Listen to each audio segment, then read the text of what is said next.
Hello students, question number 14 from JEE Main 2022, 26 June, shift 1. The question is, if the two lines L1 given as this and L2 given as this are perpendicular, then an angle between the lines L2 and L3 क्या होगा ये बताना है हमें, and L3 कुछ इस तरीके से गिवन है.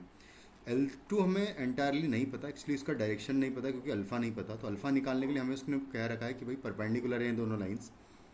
इन दोनों लाइंस को अगर प्रॉपर वे में लिखा जाए तो जो L1 है वो एक्चुअली होगी x-2 divided by 3 equal to y+1 divided by -2 and equal to होगा z-2 डिवाइडेड बाय एक्चुअली 0 होगा. और उसके बाद फिर L2 को हम लिखे प्रॉपर वे में तो लिखा हुआ ये x-1 divided bye 1 equal to y+3/2 करेंगे. डिनोमिनेटर न्यूमिनेटर दोनों को 2 से डिवाइड कर देंगे तो यहाँ आ जाएगा alpha equal to z+5 divided by 2 होगा. और L3 को भी ढंग से अगर लिख लिया जाए तो L3 गिवन है कि वो है x-1 divided by -3 equal to y-1/2 divided by यहाँ पर -2 से डिवाइड कर 2 से डिवाइड कर देंगे तो यहाँ पर -2 हो जाएगा इक्वल टू होगा z-0 डिवाइडेड बाय 4, है ना, कुछ इस तरीके से गिवन है.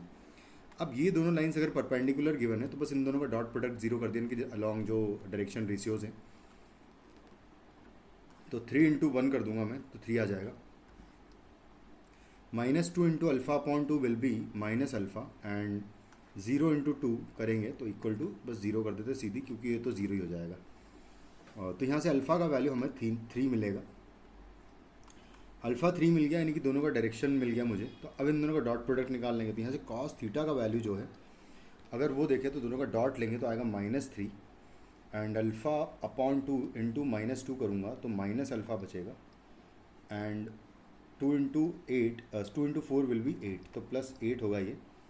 और डिवाइडेड बाय दोनों का मॉड से डिवाइड कर दूँगा तो दोनों का मॉड यानी कि इस वेक्टर का भी मॉड तो 1 का स्क्वायर हो जाएगा 1 प्लस यहाँ पर अल्फ़ा का वैल्यू 3 रख दूंगा तो 3/2 का स्क्वायर हो जाएगा 9/4 एंड प्लस 2 का स्क्वायर हो जाएगा 4, कुछ इस तरीके से आएगा. And under root of second vector जो कि ये है और इसका अगर स्क्वायरिंग करूँगा सबका स्क्वायर करके अंडर रूट कर देंगे एडिशन के साथ तो 9 + 4 + 16 हो जाएगा यहाँ पर. इसको अगर सॉल्व करें तो यहाँ से हमें मिलेगा ये 16 हो जाएगा, 9 हो जाएगा एंड 4 हो जाएगा यहाँ पर. तो सेम एज दिस तो 9 + 16 हो जाएगा 25 + 4 करेंगे 29 और यहाँ से भी 29 आएगा. तो है ना, यहाँ पर हम मॉड लगा देते हैं इस पर तो ये कॉस थीटा का एक्यूट एंगल मिल जाएगा हमें.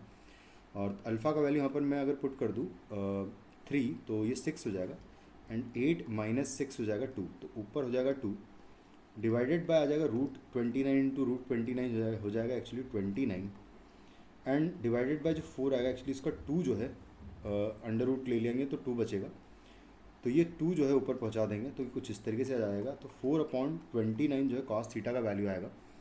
अगर कॉस थीटा का वैल्यू 4/29 है तो कॉस इन्वर्स 4/29 वैसे तो होगा बट कॉस इन्वर्स में 4/29 कहीं पर भी नहीं है तो ये सेक इन्वर्स जो है बिल्कुल हो जाएगा आपका आंसर. क्योंकि अगर यहाँ से हम देखें तो ये थीटा इज इक्वल टू हो जाएगा cos inverse 4/29 and which will be equal to sec inverse of 29/4.